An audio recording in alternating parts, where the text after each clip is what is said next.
Hi, a very good evening to sir. My name is HASHA DEVI VIJYAKUMAR. My metric card number is 21124239. Today I would like to explain about introduction or background on Honda. Honda is a Japanese public multinational company best known for producing automobiles, motorcycles and power equipment. This corporation was founded in 1948 by Mr. Soichiro Honda and Mr. Takeo Fujisawa. Mr. Soichiro has been a mechanic for car races at the Japanese Turning Star Art Shokai since he was a child. As we are referring to the second slide, Honda mission statement is maintaining a global viewpoint as they are dedicating to supply products of the highest quality at a reasonable price for the worldwide customer satisfaction.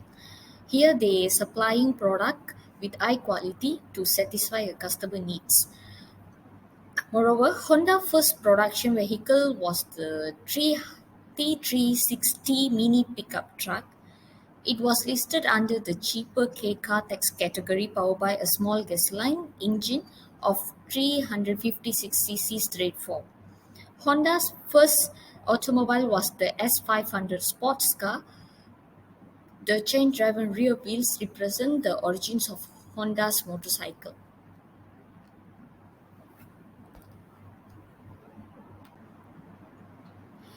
Okay, Honda has their own slogan. The slogan is the power of dreams. There are three values of Honda: the joy of buying, the joy of selling, and the joy of creating. There are five Honda core values. The Honda philosophy is a body of values that collectively define who we are and what we stand for. Dreams dream is to be alive. Joy is to state of being and conscious choice to live and work with a grateful heart for a cause greater than oneself. Challenging spirit, passion and respect. So that's all from me. Thank you. Greetings to lecturer. My name is Jason Goh Wei Xuan. Metric number is 211240270. Today I would like to present about the company analysis of Honda. SWOT analysis is used to study and identify internal and external factors that are favorable and unfavorable to achieve the venture goals. Thus, we can identify Honda's strengths, weaknesses, opportunities, and threats by using the SWOT approach to do the company analysis.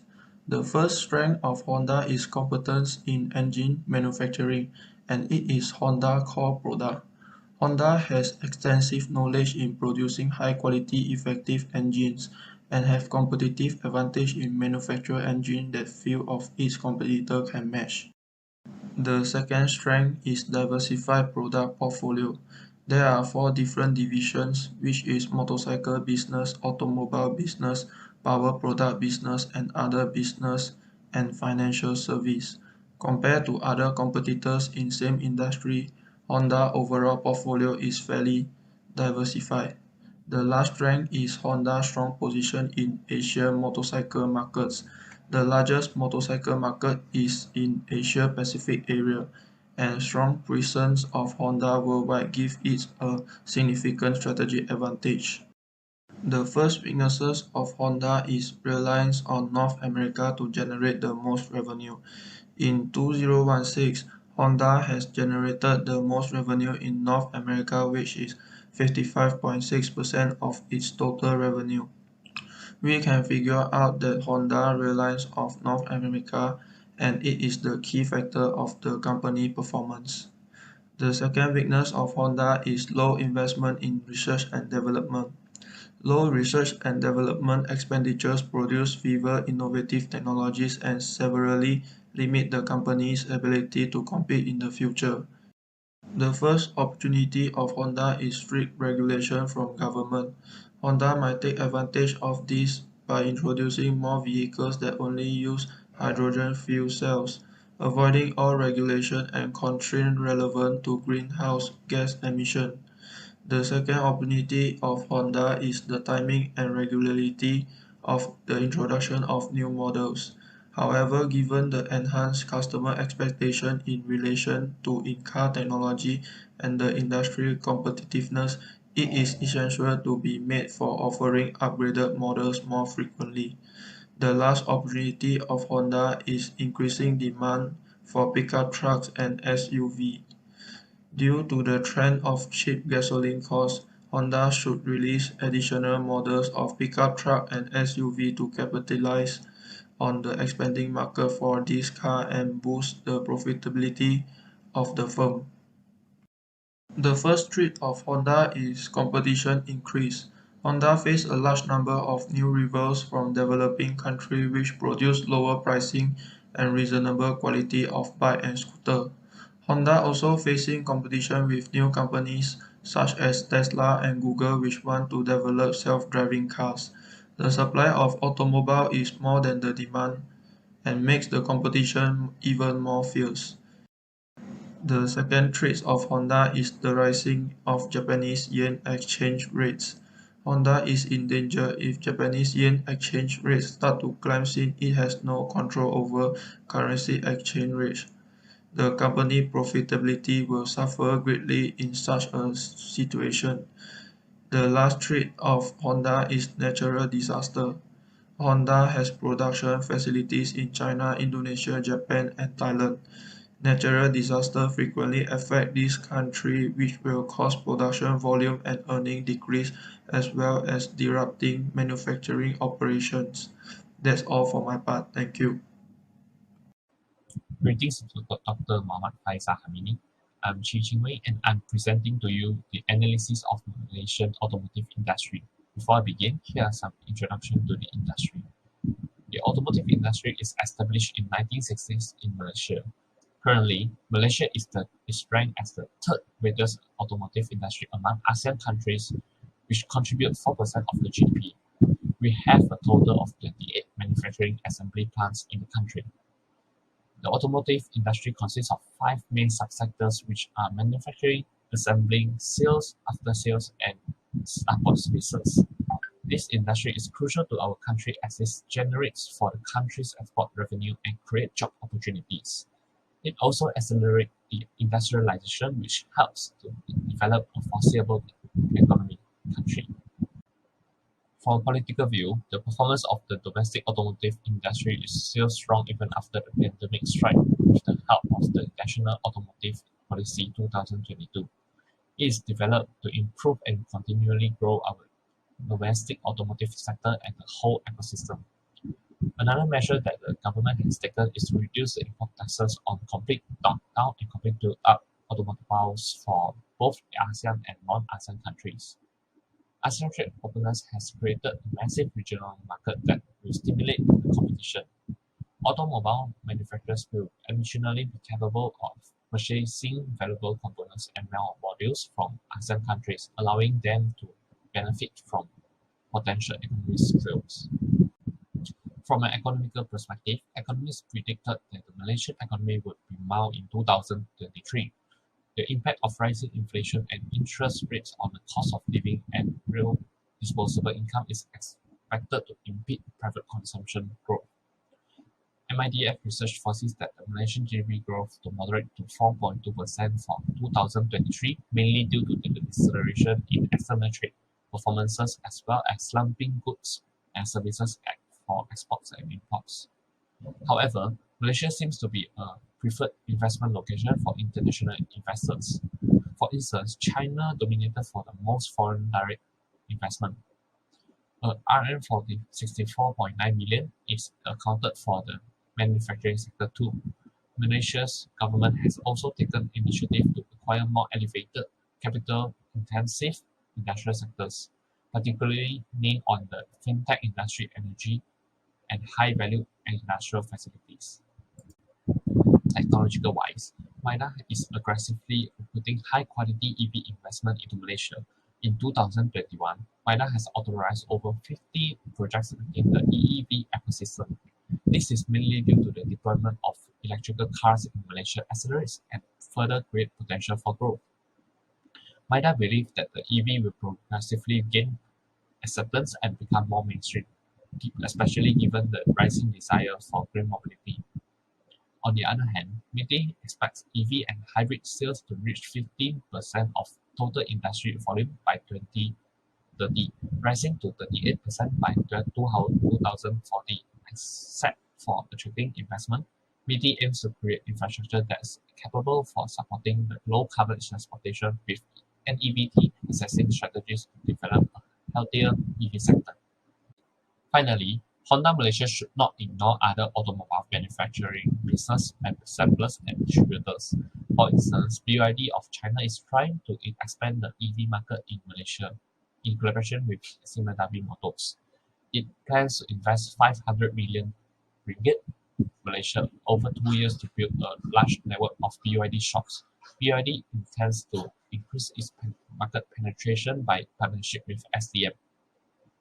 This cooperation is expected to not only exploit the local market with Honda Malaysia, but will also leave it in a relatively weak position when it comes to absorbing the China market.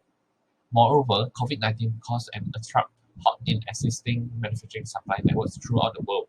Automotive supply chains now experiencing extra strain as semiconductor production bottleneck and the introduction of electric mobility.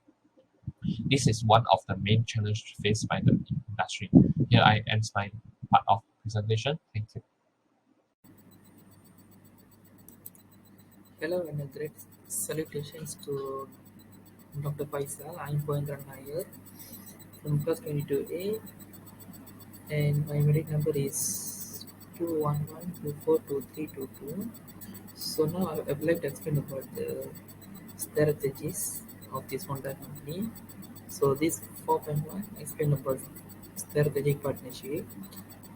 First of all, Honda's future plans should be strategic collaboration in order to enter the new market. In that, all automobile companies will collaborate to achieve the same goal with fewest resources possible by sharing resources, information, talents, and risk. For example, Yahoo and Sina are two successful examples of strategic partnerships. They collaborated to provide auction services in China. And this cooperation will take use both firms' respective user base. As a result, Honda must form strategic alliance with other automakers such as Nissan, Toyota, Mercedes-Benz, and others. Through this, Honda and other mobile companies may trade technical knowledge to solve a specific problem or prevent some fundamental errors. For example, Honda recalled roughly 172,000 vehicles in July 2012 owing to a dopage issue. Furthermore, Honda may leverage the strategic alliances to establish a technology campus for institutions, ensuring that the company does not have a labor shortage in the future. And moreover, Honda may recruit the potential student as a technician after the student graduated. This may not allow the future technician to be hired by other automobile companies if Honda has lost the opportunity to do so. Furthermore, an institution of technology campus or college may provide the specialized curriculum required by Honda to teach the student so that the student will be more familiar with the Honda corporate career opportunities after they graduated. One example that I would like to give here is HP's collaboration with UO People, University of the People, which gives UO People students the opportunity to apply for internship with the HP Catalyst initiative.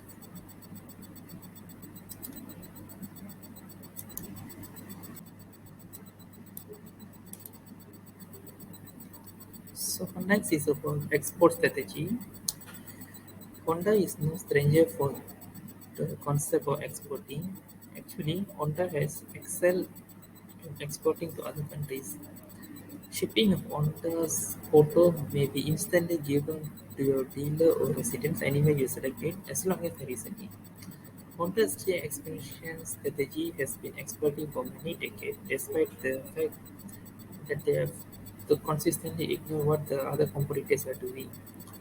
In that, Toyota is also utilizing this expanding strategy. And if this Honda is expert in automotive exportation, Toyota is the grandmaster.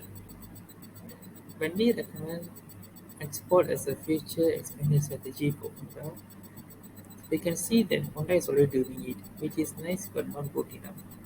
In these circumstances, we recommend that the Honda take this expansion strategy, exporting into a new whole market experimentation rather than the traditional car or motor vehicle market. And we do propose a global aircraft marketing penetration. In fact, the Honda GX NGV is the cleanest automotive on the global in terms of the centralized aviation engine. Apply that to an aeroplane and we have a whole new level of flying. The aircraft sector is highly competitive, with Boeing dominating, Airbus closely following. Honda has a long history of aircraft development dating back to the 1980s. According to the information that we gathered from Internet and book study, Honda has been investigating small-scale business jets since 1980s using engines from other manufacturers.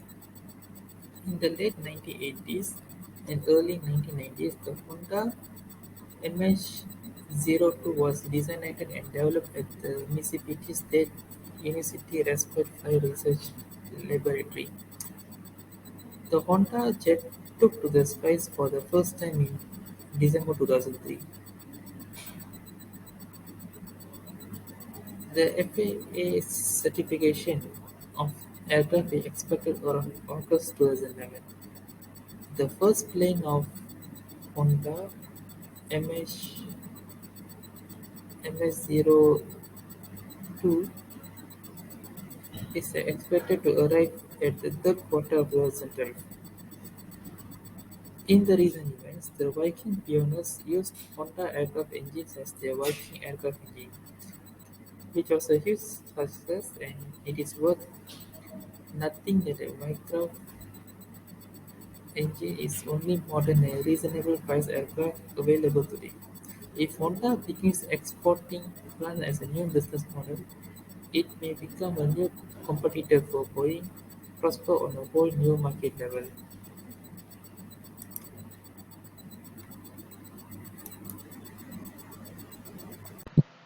Greetings to Sir Muhammad Faisal. My name is Sean Shen and my metric number is 211240428. Today, our group is going to propose the third strategy, which is joint venture. Joint venture is the partnership between Honda and another company in forming a new and separate independent legal entity from the parent companies through a predetermined binding contract. In joint venture, the functionality is where both companies share responsibilities, obligations, and ownership and managing the property rights and operation activity of the new entity. However, joint venture is not as easy as it seems because it requires dedication and effort from both companies to succeed in the strategy. Now, assessing the China market, we have found that recently, starting from January 1, 2022, China has removed the cap on the share ratio of foreign investment for passenger car production. Thus, this making Honda may now obtain the joint ventures company share by more than 50% and having more control and voice in future decision making. The first advantage of joint venture is the sharing of the risks and costs between partners. The liabilities and investment costs are mutually sustained by both companies. The second advantage is the potential to combine foreign companies' high technology with local companies' in-depth knowledge towards the local market, where Honda has the technology-driven product, whereas the other company must have a deep insight and the local market analysis towards the customer base. The third strategy is joint venture can lead to a boosting in the company's financial strength. This is because both contributes sufficient amount of fund in running the business. The last advantage is it could enable the process of opening up a new market to be done smoothly, as the new entity could avoid and bypass strict barriers which are enforced onto the foreign investment companies. Joint ventures comes along with certain risks too. The first risk is the differing management style displayed by Honda and the other partnering company. There's always differences in cultures, values, morals, and opinions from both sides. The second risk is the imbalance of company involvement. The issue could arise from the capital, resources, and profit. The third risk is the lack of clarity regarding the responsibilities and obligations of each partnering company. There may be a situation where the other company decide to forfeit their responsibilities and tasks because they are unwilling to continue the business. The last risk is the ineffective resolution of conflict. If there is not a collective mechanism to resolve conflict, the company may eventually collapse in the long run. The fourth strategy that our group is going to propose is the greenfield investment. Greenfield investment is the setting up of a subsidiary company abroad from scratch in which its management and operation process is fully owned by the foreign parent company. The steps in establishing it is: first, it has to acquire a piece of land from the target country, which in our case is China, and then building up facilities such as manufacturing plant, sales council, and distribution network. Now assessing into China's market, the foreign direct investment policy in China indicates that a business can be 100% owned by a foreigner in the business entity of WFOE, which is a wholly foreign-owned enterprise. WFOE is a limited liability company where the company's liabilities are separated from the parent company. By establishing WFOE in China, it allows full access to Honda to engage itself in every activities. Secondly, it allows full protection in Honda's trademark. Thirdly, it allows full control for Honda in decision making. The first advantage of greenfield investment is the ability to retain full control of operations of the Honda business. It prevents the leakage of information to the public, especially of the confidential. Secondly, it allows the gaining of local market knowledge to be collected easier and faster. This is because Honda has a long time ahead to gain insights of the locals before establishing the business. Thirdly, Honda will be seen as an insider that employs Chinese labor within China, as the managers to workers are all employed locally. This leaves a positive sentiment of Honda to the locals, which is Chinese. On the other hand, the first risk of greenfield investment is the relatively slow amount of time needed to enter the market.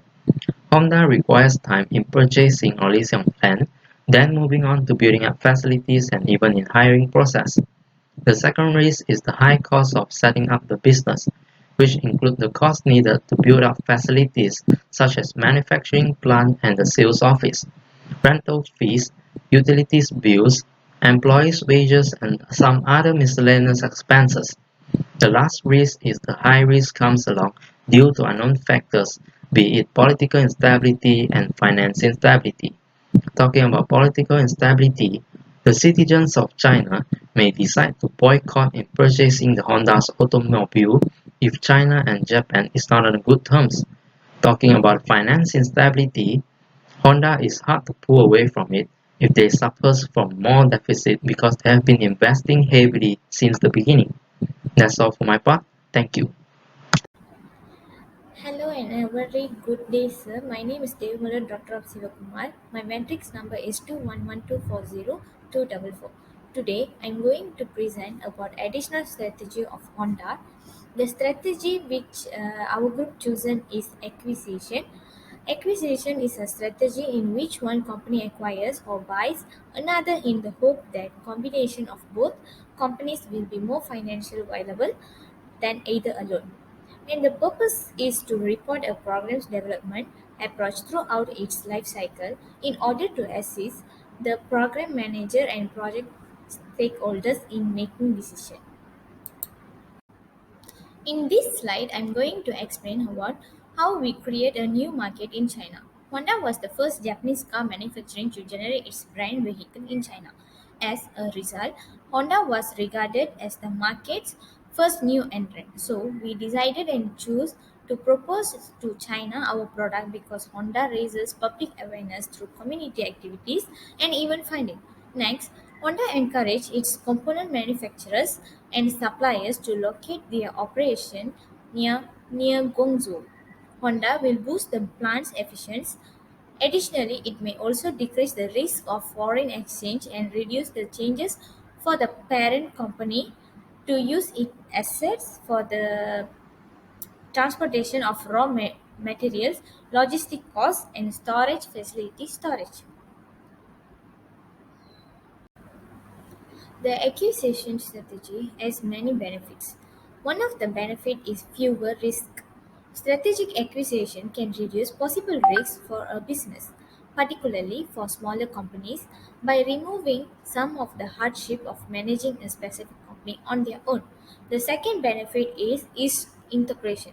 The strategic acquisition can be simple to incorporate and provides a simplified process for trying to conduct daily operations.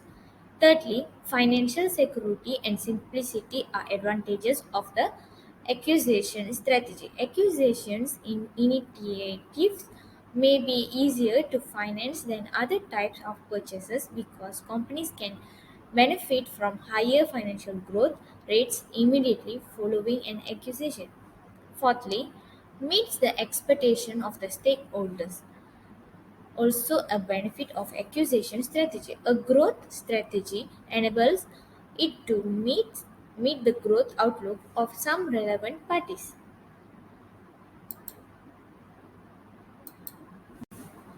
Acquisition strategy also having disadvantages. The first disadvantage is the clash of different cultures. There will always be a clash of cultures when implementing an acquisition strategy. It makes no difference whether the transaction is completed through contracts or merger and acquisition process. The second disadvantage is it reduces differentiation within the marketplace. When a marketplace has a high level of competition, consumers benefit. Business can benefit when there is little competition in the global market. The acquisition strategy analysis benefits business by opening up new lines of profit potential. Last but not least, it can become a distraction, still a disadvantage of acquisition strategy.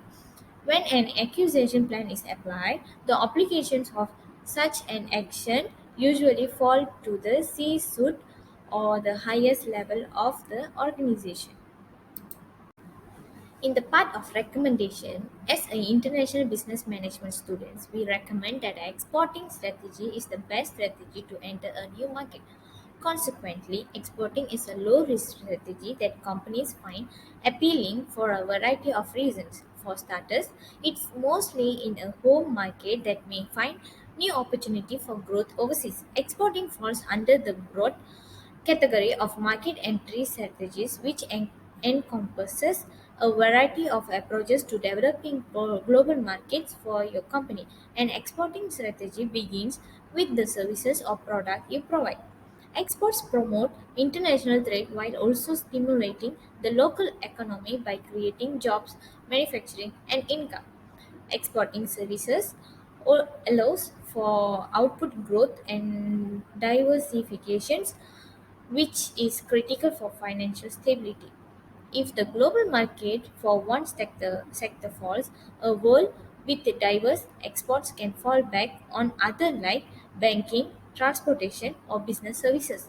In that case, our group recommends the exporting strategy is the best to start a new entry market in China of Honda. Thank you. Hi, sir. My name is Haris. For my part, I do for conclusion. So finally, the company Honda must form a strategic agreement with a big manufacturers such as Nissan, Toyota, Mercedes-Benz, and such others. Instead of just being traditional auto or motor vehicle industry, we recommend that Honda employ this growth and export into a world new market. If Honda decided to form a joint venture in China, they may enjoy more benefit and have an easier time to entering the market. Honda might profit from tax incentive granted by the Chinese government in order to encourage more foreign direct investment. Because of its greenfield investment strategy, Honda is able to keep complete control of the company's activities in China. The strategy buyer is an important component of a strategy acquisition. A strategy acquisition might benefit all of the companies involved in the transaction. So that's all for my part. Thank you.